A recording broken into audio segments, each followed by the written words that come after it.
그러므로 형제들아 내가 하나님의 모든 자비하심으로 너희를 권하노니 너희 몸을 하나님이 기뻐하시는 거룩한 산 제사로 드리라. 이는 너희의 드릴 영적 예배니라.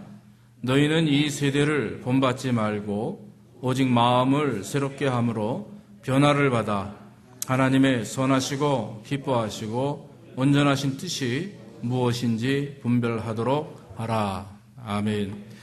오늘은 지난주에 이어서 영적 예배에 대한 말씀 두 번째 시간입니다. 지난주에는 우리가 영적 예배에 대한 말씀을 제가 드리면서 산 제물에 대하여 이렇게 말씀을 드렸습니다. 그래서 살아있다라고 하는 것은 우리 영이 살았고 하나님을 향한 영적인 그런 어떤 영감이 살았고 그리고 내 마음과 정성과 내 생각이 하나님 앞에 참 영광을 돌리기 위한 우리의 마음의 자세고 우리의 자세입니다. 그러나 죽어야 됩니다. 제물은 살아서 절대 제단에 올려질 수가 없습니다. 제물은 죽어야 되는데 그 제물은 우리의 육신입니다. 우리의 자아입니다. 우리의 죄악된 모습들이고 우리의 죄의 모습들이고 육체의 소욕들입니다. 이런 모든 것들은 다 죽어져야만 하나님이 기뻐 받으시는 그런 예배가 될 수 있다 하는 것입니다. 한 주간 이 말씀에 여러분들이 승리한 줄로 믿습니다. 5분만 아멘. 오늘은 그러면 이와 같이 하나님 앞에 영적인 예배를 드리는데 두 번째는 실제적으로 우리의 삶 속에서 어떻게 역사해야 되는가, 즉 행동 강령입니다. 행동 강령. 어떤 행동의 원칙이, 삶의 원칙이 우리에게 있어야 되느냐 하는 것을 가지고 말씀을 드리기를 원합니다. 칼 바르트라고 하는 신학자가 이렇게 말씀을 했습니다. 예배 중요성에 대해서 말하기를 예배는 가장 중요한 것이고 예배는 가장 긴급한 것이고 예배는 가장 영광스러운 것이다 그랬습니다. 예배는 가장 중요하며 우리에게 있어서 예배는 가장 긴급하며 예배는 가장 영광스러운 것이다. 다시 말하면 인생에서 예배가 빠지면 안 된다고 하는 거죠. 믿습니까? 우리가 살아가는 삶에 있어서 가장 중요한 게 예배고 우리가 삶에 있어서 가장 긴급한 게 예배고 우리가 가장 삶 속에서 긴급하고 중요하고 가장 귀한 게 영광이다. 내가 왜 살아야 되는지, 내가 무엇을 해야 되는지, 내가 어디에 신경과 관심을 쏟아야 되는지를 오늘 우리에게 칼 바르트는 말씀하고 있는 겁니다. 그러므로 사랑하는 성도 여러분, 여러분들에게 있어서 예배가 가장 중요한 것이 되기를 제 이름으로 축원합니다. 무엇보다도 예배가 가장 긴급한 것이 되어야 됩니다. 예배할 장소에 자리에 있어야 되는 거예요. 수요일이고 금요일이고 새벽이고 주일이고 예배할 자리에 있어야 됩니다. 여러분들이 일터에서 일하는 시간이 아니라면 집에 계시는 시간이 만약에 그 시간이 된다면 여러분들은 가장 긴급한 예배를 하나님께 올려야 될 줄로 믿습니다. 예배를 또 가장 영광스럽게 여기셔야 되는 것입니다. 이유가 무엇입니까? 왜 우리가 예배를 그렇게 소중하게 여겨야 됩니까? 예배는 이 세상을 통해서 오염된 우리의 영혼이 주님 앞에 옴으로 말미암아 주님이 주시는 참 은혜와 능력을 가지고 우리가 새롭게 변화되는 시간이에요. 믿습니까? 소성되는 시간이에요. 추악하고 더러운 우리의 모든 것들이 다 제하여지고 이제는 그리스도의 영이 우리 안에 충만함으로 말미암아 우리가 새롭게 변화되는 시간입니다. 믿습니까? 여러분, 마음을 비우고 하나님 앞에 우리 자신을 죽이고 나오면 그 우리 안에 들어있던 우리 자아가 말이죠, 빠져나가고 나면 빈 그릇으로 되어 있잖아요. 그렇죠? 빈 그릇으로 되어 있을 때 예배 시간에 무엇을 채울 수 있느냐? 그 안에 그리스도의 은혜가 채워지는 겁니다. 믿습니까? 치유의 은혜가, 능력의 은혜가, 성령의 임재하심이 그 안에 채워지는 거예요. 예배를 드림으로 말미암아 예배는 우리가 하나님께 드리는 행위인데 우리의 부족함을 드리고 우리의 안타까움을 드리고 우리의 나약함을 드리고 다 하나님 앞에 내려놓음으로 드리는 거예요. 그러면 그 비어있는 자리에 누가 역사하시느냐? 내가 다시 들어가 있지 않는 겁니다. 하나님이 임재하셔서 치유하셔서 회복하셔서 우리로 하여금 하나님 앞에 온전한 모습으로 세워질 수 있도록 은혜를 주시는 시간이 그 시간이 예배 시간입니다. 믿습니까? 이런 예배가 우리에게 중요한 거예요. 그래서 우리의 예배가, 하나님을 향한 우리의 예배가 우리의 삶에 가장 중요한 것입니다.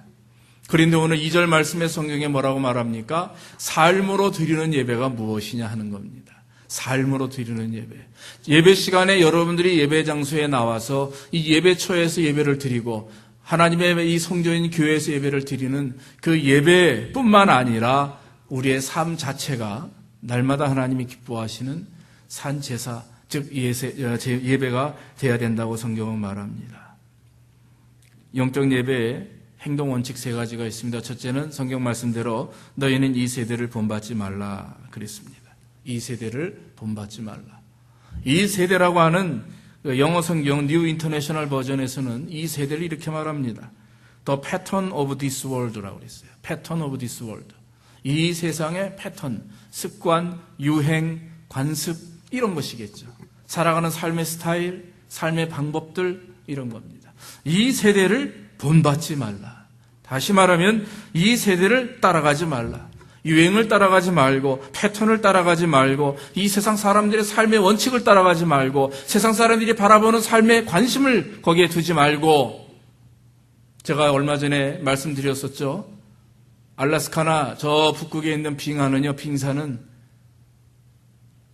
오른쪽으로 가지만 물 위에 떠 있는 어른들은 어디로 간다고 그랬어요? 왼쪽으로 간다고 그랬어요. 커다란 빙산은 겉으로는 요만하게 보일지 모르지만 밑에는 수십 배, 수백 배 거대한 그런 덩어리가 물속에 잠겨 있기 때문에 이 빙산은 물의 힘으로 조리에 따라서 움직이지만 얼음 위에 물 위에 떠 있는 얼음들은 바람에 의해서 움직인다고 했어요. 그래서 거꾸로 가게 되는 것입니다.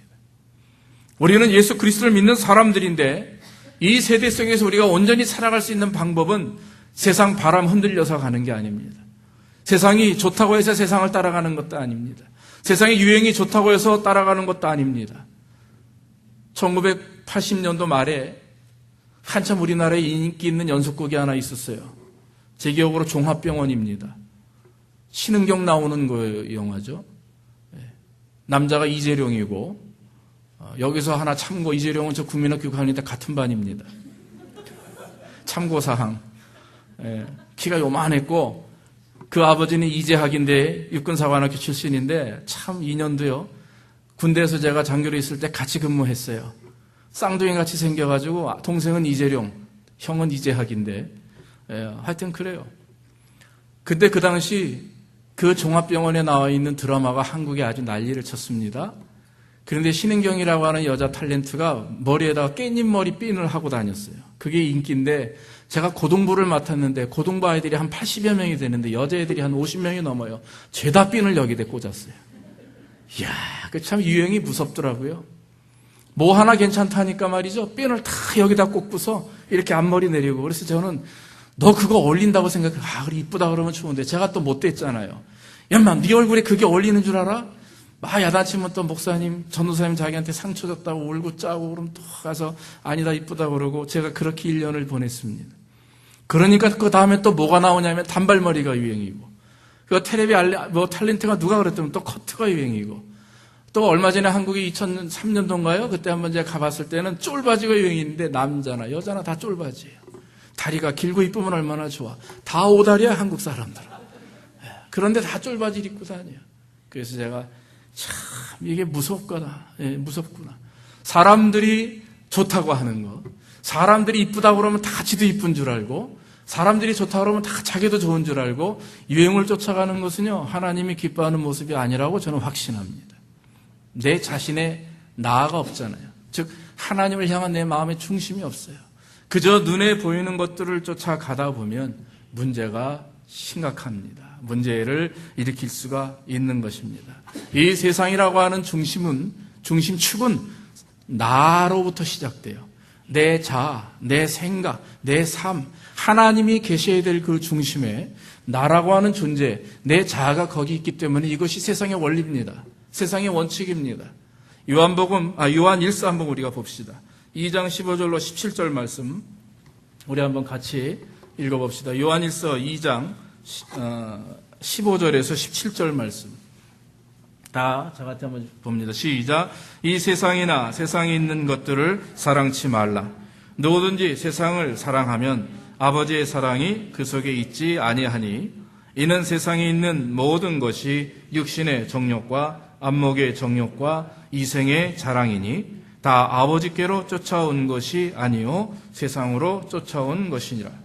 이 세상도 그 정욕도 지나가되 오직 하나님의 뜻을 행하는 이는 영원히 거하느니라. 할렐루야. 자, 그럼 여러분, 세상에 여러분 딱 보면 느끼시는 거 없으세요? 육신의 정욕, 안목의 정욕, 이생의 자랑.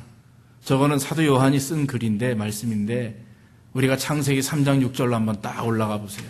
창세기 3장 6절에 뭐라고 나와 있냐면요, 하와가 뱀의 유혹을 받고 선과 악을 구별하는 과일 나무를 딱 보니까 무슨 생각이 났냐면 먹음직스럽고 보암직스럽고 다 지혜롭게 할 만큼 탐스럽다 그랬어요.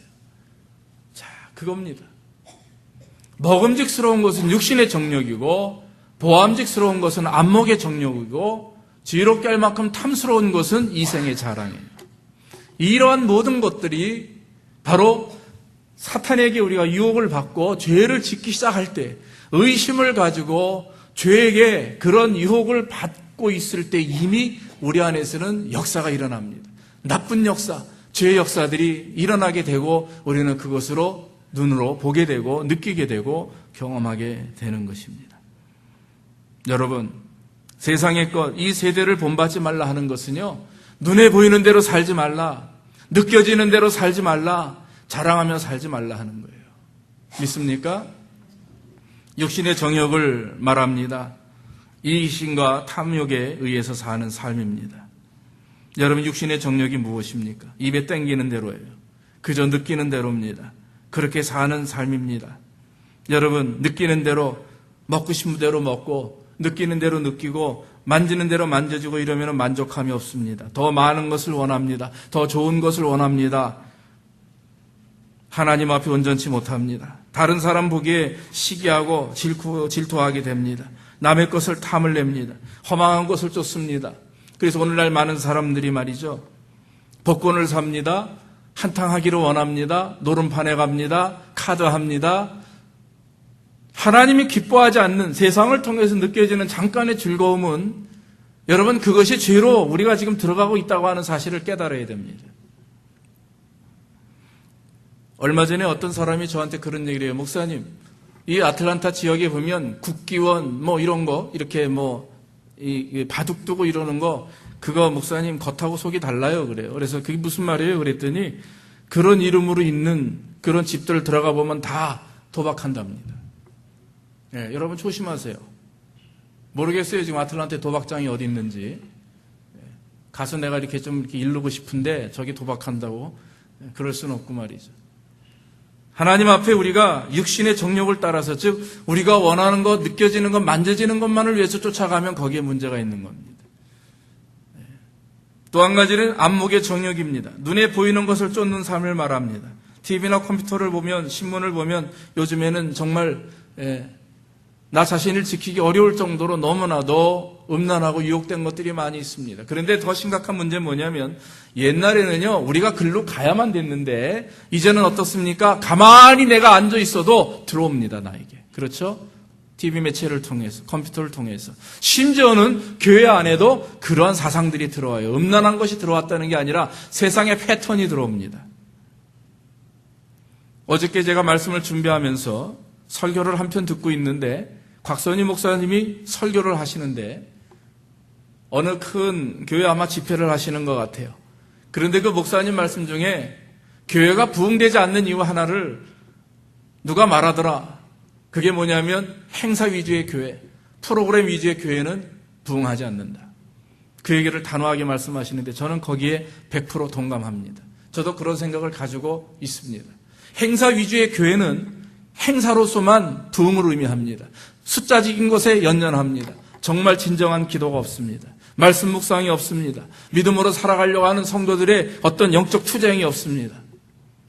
행사가 나쁘다는 것은 아니에요. 행사에 집중하다 보면 여러분, 교회가 집중해야 될 일은 그리스도에 집중하는 겁니다. 믿습니까? 기도하는 일에 집중해야 돼요. 말씀 보는 일에 집중해야 됩니다. 여러분, 이 자리가 기도하는 장소가 돼야 됩니다.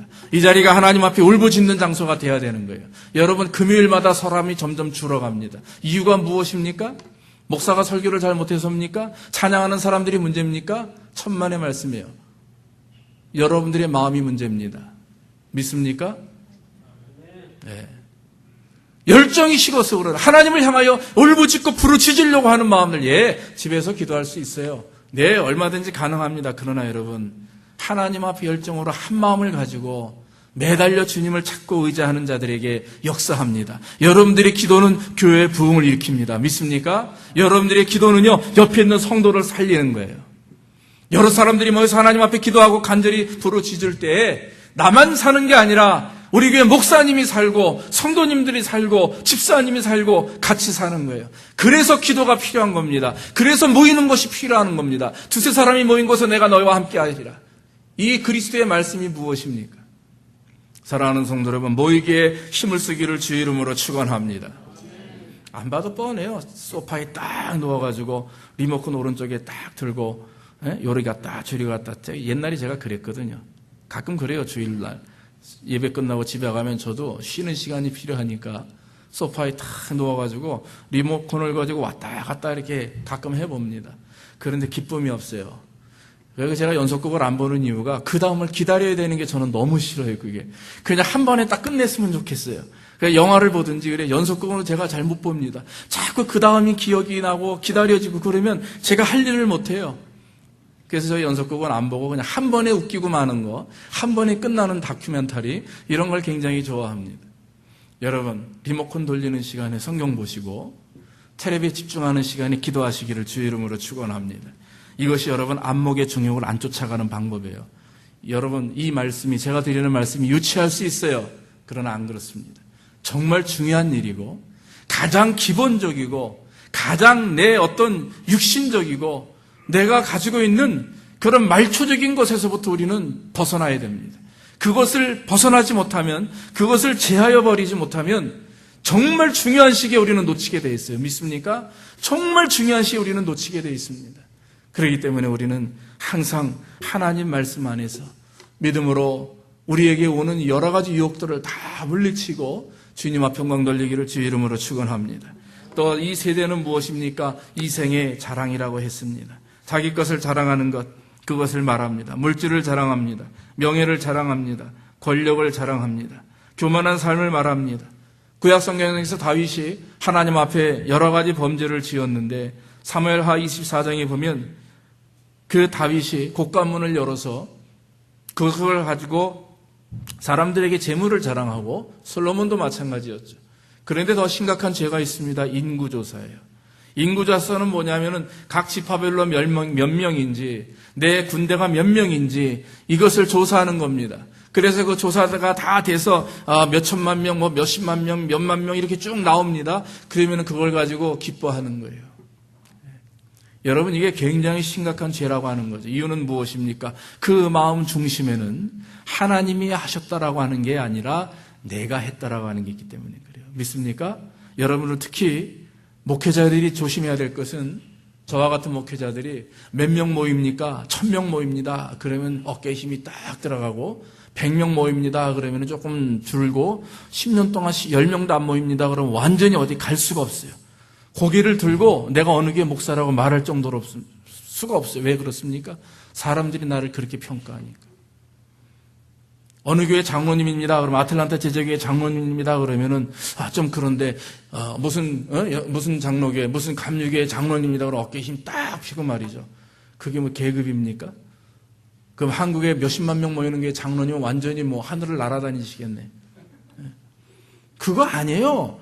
기준이 우리가 자랑하려고 하는 내 생각이 있기 때문에 몇 명 큰 교회 목사님은 어깨에다 힘들어가고 시골에서 목회하는 정말 10명도 안 되는 노인들 모시고 울며울며 하나님 앞에 밤낮으로 부르짖고 기도하는 그 목사님들은 완전히 실패한 목사가 돼버리고 이건 세상의 잣대입니다. 절대 하나님은 그렇게 역사하지 않습니다. 믿습니까? 이생이 자라는 게 다른 게 아니에요. 교회에서부터 이생의 자랑이 끊어져야 될 것이고 여러분들의 삶 속에서 이생의 자랑이 끊어져야 됩니다. 그래야 그것이 진정한 하나님의 은혜가 되는 거예요. 중요한 것은 내가 어떤 직분을 가지고 있느냐, 몇 년 신앙생활하느냐가 중요한 게 아니에요. 내가 지금 하나님 앞에 얼마나 거룩한가? 믿습니까? 내가 지금 하나님 앞에 얼마나 정결한가? 내가 지금 하나님 앞에 어떻게 역사하고 하나님의 말씀을 위해서 어떻게 살아가고 있는가? 그게 중요한 것이지. 세상 사람들의 평가는 절대로 여러분 신경 쓰지 마십시오. 하나님이 나를 어떻게 평가하시는가? 하나님이 지금 나를 어떻게 보시는가? 말씀으로 비춰볼 때 내가 하나님 앞에 지금 무릎 꿇고 나갈 수 있는 그런 마음의 준비가 되어 있는가? 여기에 관심을 가질 때 우리는 하나님의 은혜를 경험하게 되는 것입니다. 이 세대는 하나님을 떠난 세대를 말합니다. 하나님이 앉을 자리에 우리가 앉아서 우리 마음대로 조정하는 겁니다. 저는 운전하기를 좋아한다고 말씀을 드렸습니다만은 더 좋아하는 건 있는데 그게 뭐냐면 운전수 옆에 조수석에 앉아서 졸며 가는 걸 더 좋아합니다. 신경 안 쓰잖아요. 하나님이 나를 운행한다고 하는 말은 저는 항상 운전할 때마다 느낍니다. 한 가지 불안한 사람이 있어요. 우리 집사람이 운전하면 저는 절대 못 잡니다. 그 불안해가지고 잠이 안 와요. 근데 우리 집사님들이나 목사님들이나 전도사님들하고 같이 어디 갈 때 옆에 타면 너무나 편하고 좋아요. 그럼 뭐 거의 그냥 차에 앉아서 좁니다. 스트레스 안 받잖아요. 신경 안 쓰잖아요. 내 마음 중심에 내가 들어가 앉아서 내 자아가 나를 인도하는 사람들을 가만히 보십시오. 굉장히 스트레스 받습니다. 그렇죠? 굉장히 신경 쓸 게 많아요. 뭐 하나 잘못돼도 굉장히 마음이 헐트당합니다. 낙심합니다.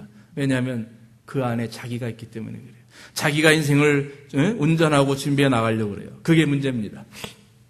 그런데 바꾸어서 운전자리에 누구를 앉힙니까? 성령님을 앉히십시오. 믿습니까? 하나님을 앉히시고 여러분들은 조수석에 앉아서 그냥 졸고 가세요. 졸고 가십시오. 그래도 하나님이 인도하십니다. 맡기고 의지하면 평안하다는 얘기예요. 성경 말씀에 뭐라고 말합니까? 하나님이 그 사랑하는 자에게 무엇을 주시느니라? 잠을 주시느니라. 예배당에 오셔가지고 편안하고 주무시면 이거는 하나님이 사랑하는 게 아니고 그거 오해하지 마십시오. 옛날에 한국교회에 있을 때 권사님이 그렇게 졸아요. 제가 수요예배 설교하는데 그렇게 졸아요. 그래가지고 왜 이렇게 조세요? 그랬더니 난 목사님만 좀 은혜가 된대. 나만 보면 은혜가 된대요. 그러면은 말씀을 들어야 되지. 왜 그냥 조시는 거예요. 그때 가만히 보니까 다른 전도사님이 할 때도 졸더라고. 그럼 전도사님이 있고 권사님이 뭐라 그래요? 그랬더니 전도사님이 자기만 보면 좋다고 또 조신대. 완전히 습관적 상습범이에요. 그게 아니고 하나님의 말씀 안에서 하나님을 의지하는 자들에게는요, 잠을 주신다라고 하는 말은 참 평안을 느낀다는 거예요. 믿습니까? 참 화평을 느끼는 거예요. 편안함을 느끼고 그리스도께 맡겼으니, 주님께 맡겼으니 믿음으로 그냥 하나님을 의지하고 살아가는 겁니다. 이 세대를 본받지 않는 방법입니다. 주님께 맡기시기를 주의 이름으로 축원합니다. 여러분들의 사업의 잣대를 하나님께 맡기세요. 여러분들의 삶의 그런 기준을 하나님께 맡기십시오. 여러분들의 그런 모든 것들을 하나님께 맡기고 우리가 주님의 말씀에 순종해 나가면 거기에 역사가 이루어지게 되는 것입니다. 저와 여러분들은 세상에 지금 한복판에 살고 있어요. 세상과 구별돼서 완전히 떨어져 살고 있는 게 아니라 같이 지금 살아갑니다. 교회도 그렇습니다. 중요한 것은 함께 휩쓸려서는 안 된다는 것입니다. 하나님께 뿌리를 내리고 깊이 뿌리 깊은 영성을 가지고 주님 앞에 깊이 뿌리 내리기를 주의 이름으로 축원합니다. 그래야 환란이 오고 핍박이 와도 흔들림이 없는 거예요. 뿌리가 낮으면 바람이 불고 풍랑이 일고 이러면 다 뽑혀지게 돼 있어요. 그러나 깊은 영적인 하나님과의 깊은 영적인 관계를 통해서 뿌리가 깊다고 하는 것은 몇 년 신앙생활했다고는 관계가 없는 겁니다. 내가 하나님 앞에 얼마나 깊이 뿌리를 내리는가, 하나님과 온전한 관계를 이루어지는가, 거기에 더 중요한 겁니다. 깊이 뿌리를 내리고 오랫동안 하나님을 섬기셨다면 그거보다 더 귀한 건 없죠. 고목들이 말이죠, 뿌리를 깊이 내리고 그리고 나서 하나님 은혜 가운데 흔들림이 없어야, 그래야 하나님 앞에 큰 열매를 맺어 주 영광을 드러내는 것입니다. 사랑하는 성도 여러분, 혹시 우리가 믿음을 가지고 세상에 살면서 환난과 핍박과 침뱉음을 당하시는 경우가 있습니까? 믿음대로 살려고 하는데 사람들이 욕을 합니까? 믿음을 가지고 주의를 지키려고 하니까 물질이, 주일날 가게 문 닫는 분들 하나님이 10배, 100배 축복해 주실 줄로 믿습니다. 그건 김성애 목사의 말이 아니라 하나님의 은혜요, 하나님의 말씀이요, 하나님의 뜻인 줄로 믿습니다. 시험 들지 마십시오. 제가 말씀드리고자 하는 것은 하나님 앞에 뿌리 깊은 영성을 가지고 하나님의 영광을 드러내기 위해서 주 앞에 영광을 나타내는 거예요.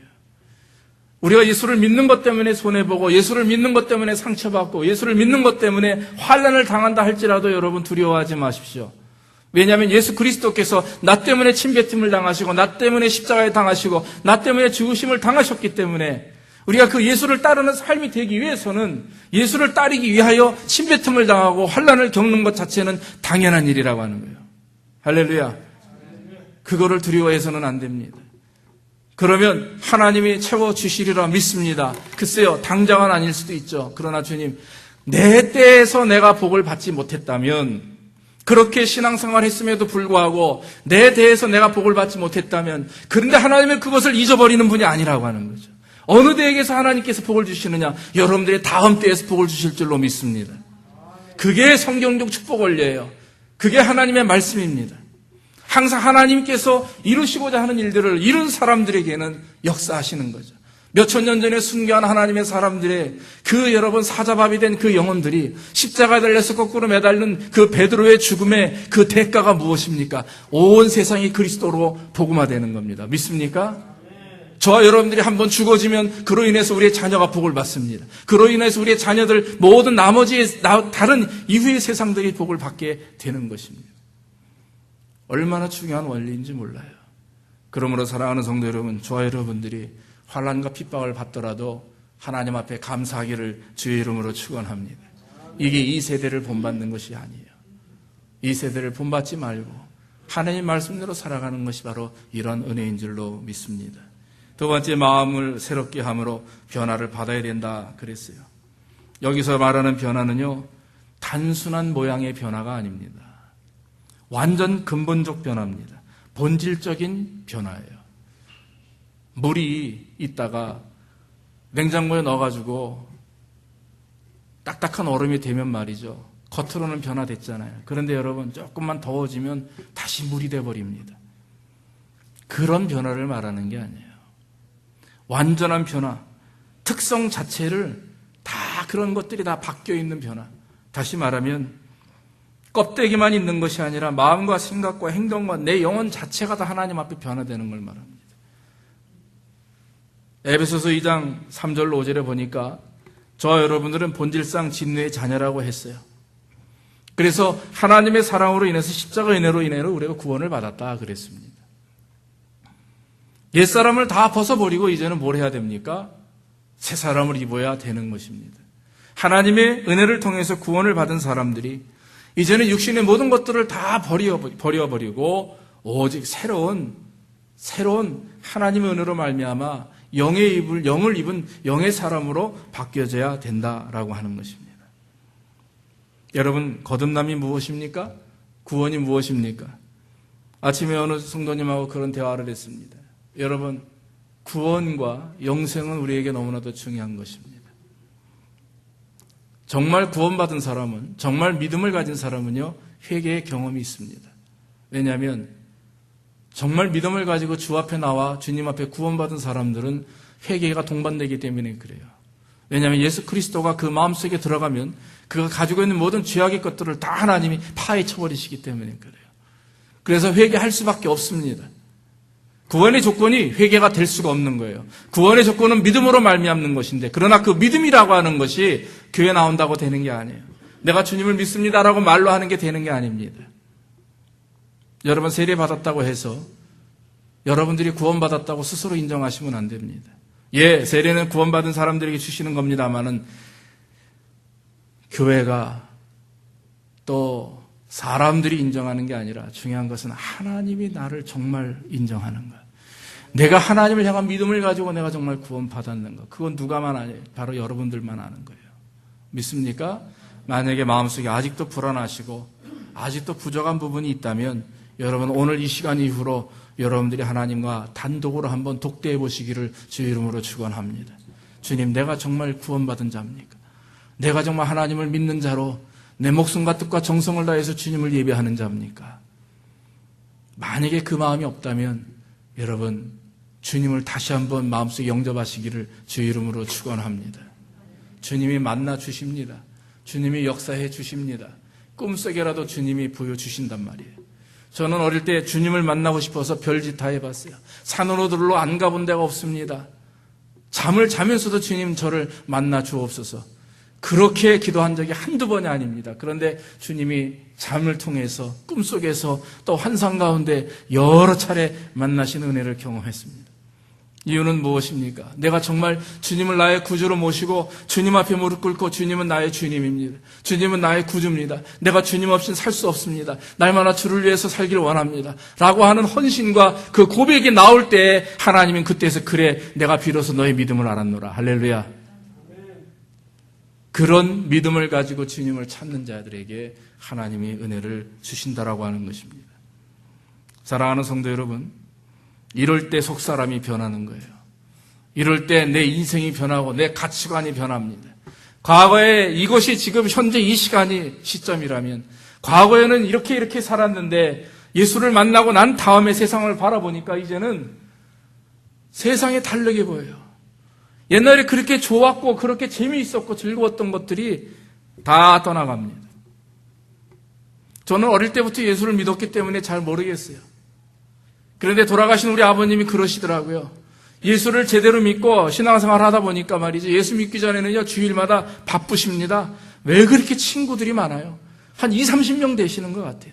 주일마다 낚시 다니셔야 되고, 등산 다니셔야 되고, 그땐 골프 없었어요. 화토 치러 가셔야 되고, 그러면 제가 맨날 때가 되면 아버지 쫓아다니느라 아버지 모셔오느라 그런 걸 제가 많이 했어요. 예수 믿고 나니까 참 신기한 게 친구가 다 떨어집니다.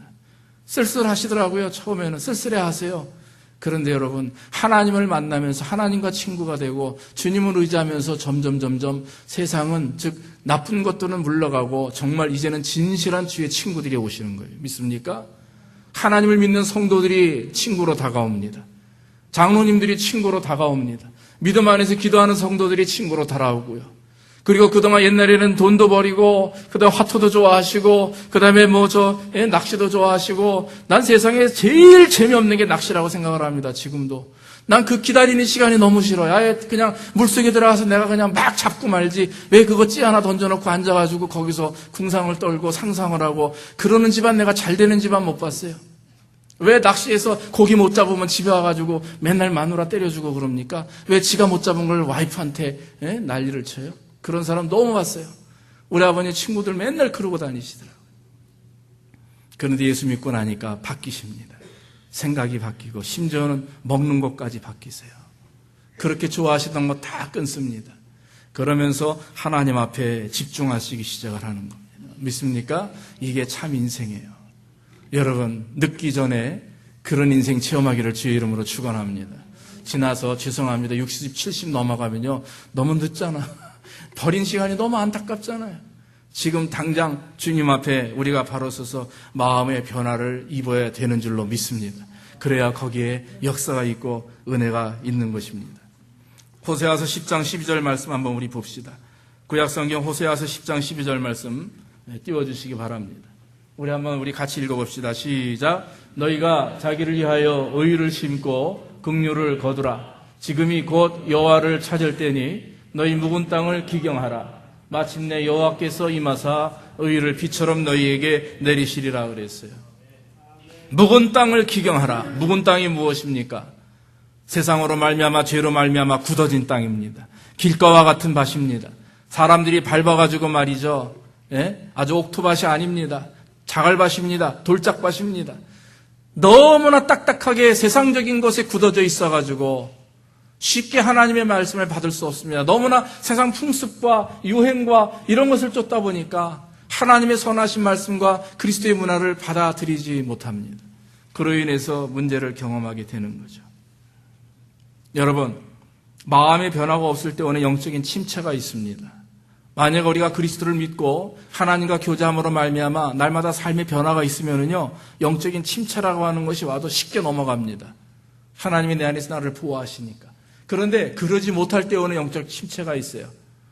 어느 책을 보니까 이렇게 네 가지로 설명합니다. 첫째는 용서하지 못한다고 하는 겁니다. 용서를 못해요.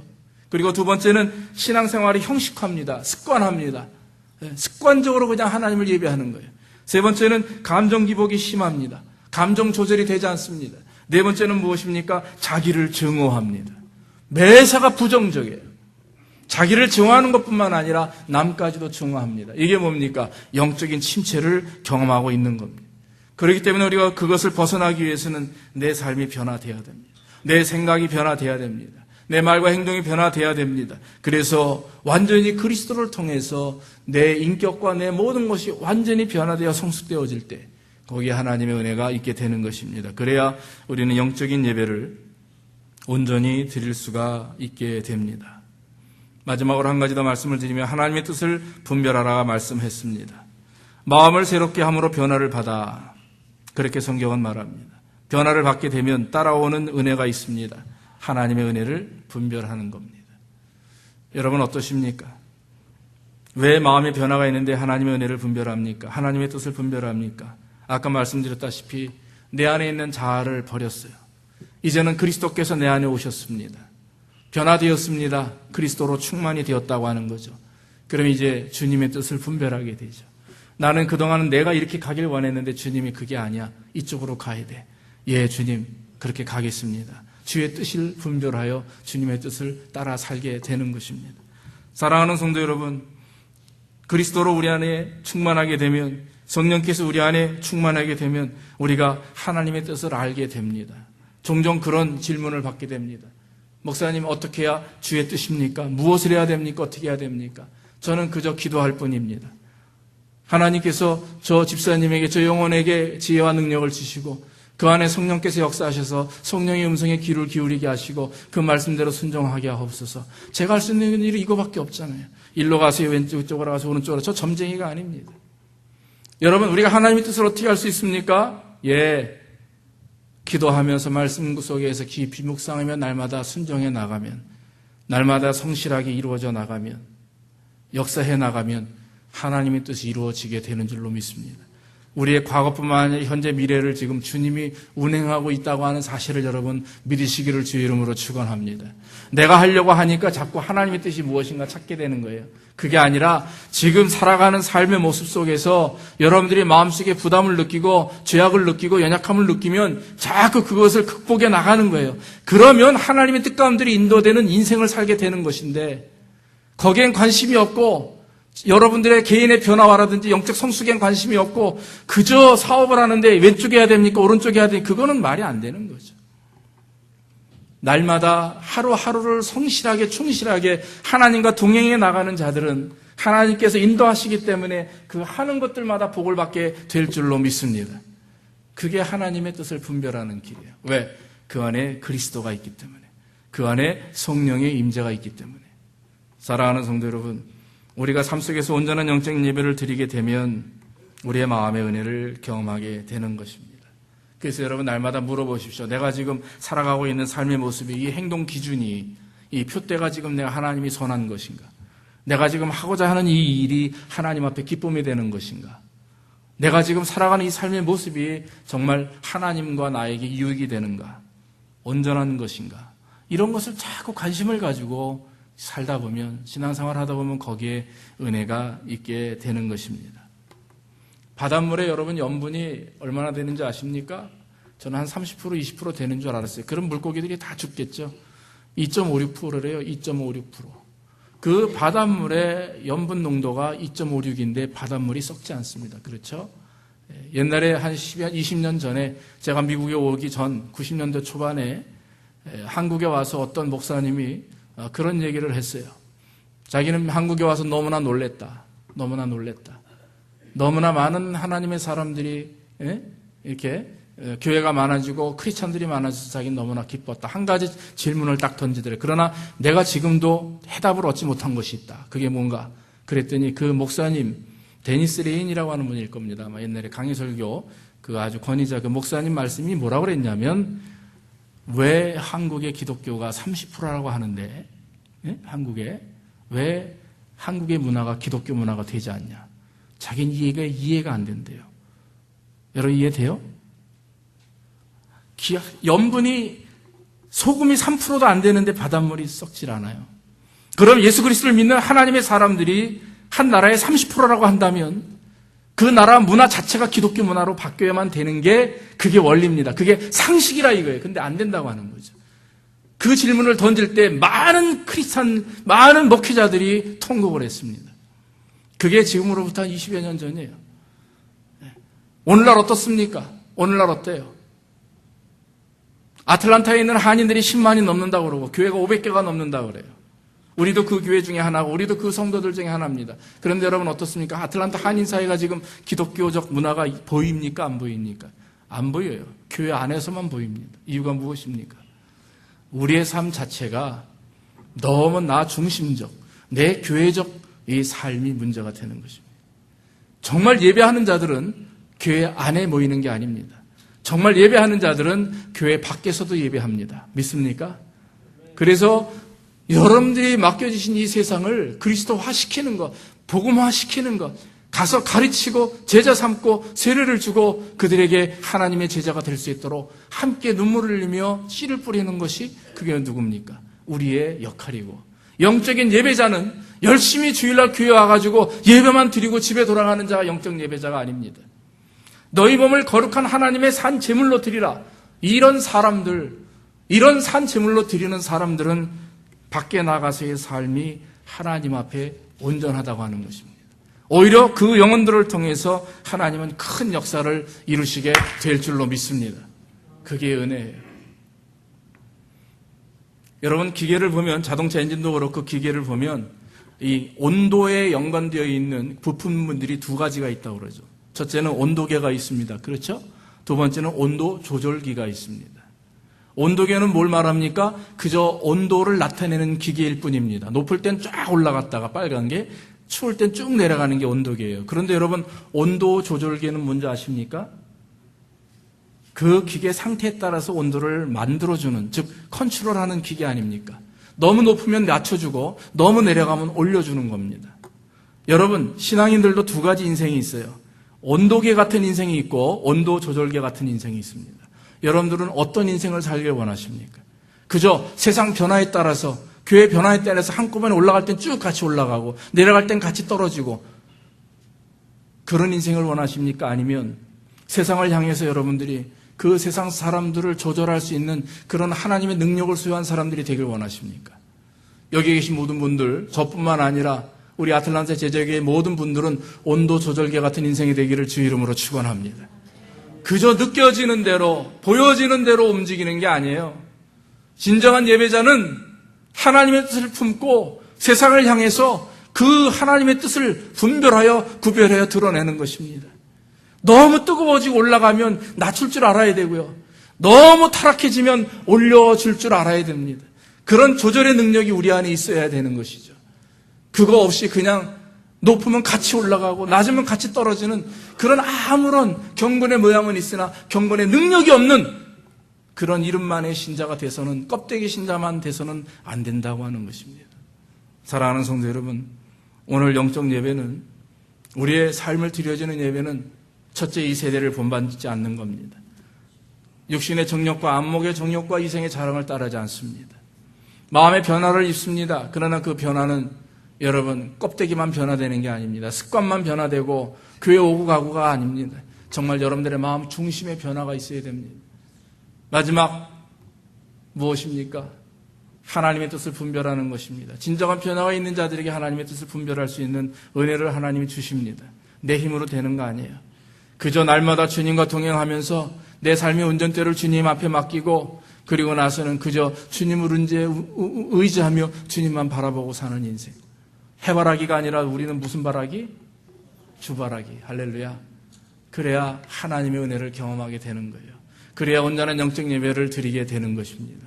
모쪼록 저와 여러분들이 이런 영적 예배 속에서 하나님의 영광을 드러내는 그런 저와 여러분들이 되기를 주의 이름으로 축원합니다. 기도하겠습니다. 아버지 하나님, 오늘도 부족한 종을 통해서 하나님의 말씀을 증거할 수 있도록 인도하시니 감사합니다. 우리가 아버지 하나님 믿음을 가지고 우리의 삶을 드리는 예배가 되게 인도해 주옵소서. 그래서 세대를 본받지 말고 마음을 새롭게 함으로 변화를 받게 하시고 하나님의 선하시고 기뻐하시는 뜻이 무엇인지 분별할 수 있도록 은혜를 주옵소서. 우리 사랑하는 성도님들에게 복을 주시고 날마다 우리의 삶이 살아있는 예배, 또한 아버지 하나님 우리 자아를 죽이는 그런 제물로서 하나님 앞에 영광 돌리는 삶이 될 수 있도록 주여 인도해 주옵소서. 예수님의 이름으로 기도하옵나이다. 아멘.